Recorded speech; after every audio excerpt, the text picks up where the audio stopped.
मैया खोल के बात एलियो हम तोरा द्वार। सुन गे मैया खोल के बात एलियो हम तोरा द्वार। बीच भंवर में नैया ये फसल किया छागे हमरा से रुसल। गे बीच भंवर में नैया ये फसल किया छागे हमरा से रुसल। सुन गे मैया खोल के बात एलियो हम तोरा द्वार। सुन गे मैया खोल के बात एलियो हम तोरा द्वार। अभी आप सुन रहे हैं MR म्यूजिक की शानदार प्रस्तुति।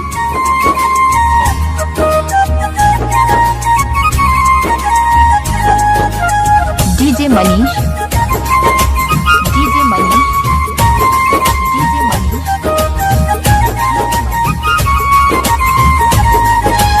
मझोलिया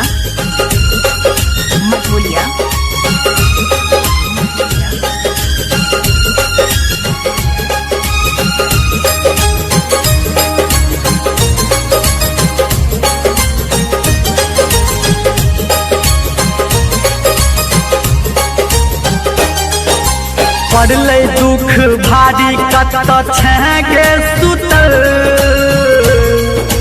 माटी के मूर्ति में गे तू पाथर बनल। पड़ले दुख भारी कत छेगे सुतल। माटी के मूर्ति में गे तू पाथर बनल। सबहक तू करे इच्छा उधार हमहू जियो आस में ठार। हाँ सबहक तू करे इच्छा उधार हमहू जियो आस में ठार। हेगनोड हमर तोरा ले बहल। हेगनोड हमर तोरा ले बहल। किया छागे हमरा से रुसल। हाँ किया छागे हमरा से रुसल। सुन गे मैया खोल के बात एलियो हम तोरा द्वार। सुन गे मैया खोल के बात एलियो हम तोरा द्वार। बीच भंवर में नैया ये फसल किया छागे हमरा से रुसल। बीच भंवर में नैया ये फसल किया छागे हमरा से रुसल।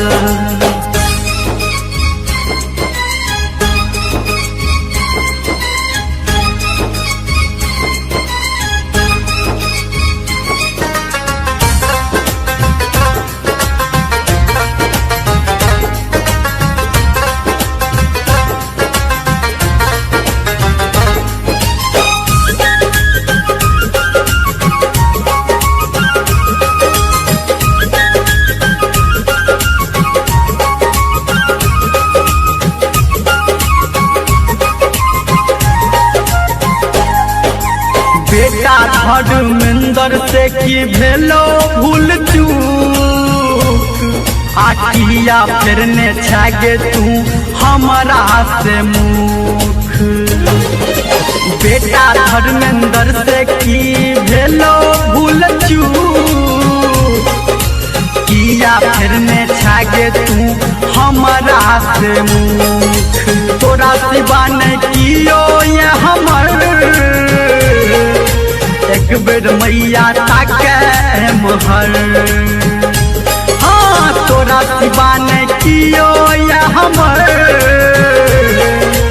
एक बेर मैया ताके महर। सुन ले राइटर बउआ के कहल। सुन ले संजय गौतम के कहल। किया छा तू हमरा से रुसल। हाँ किया छा तू हमरा से रुसल। सुन गे मैया खोल के बार एलियो हम तोरा द्वार। सुन गे मैया खोल के बार एलियो हम तोरा द्वार। बीच भंवर में नैया ये फसल किया छागे हमरा से रुसल। माँ बीच भंवर में नैया ये फसल किया छागे हमरा से रुसल।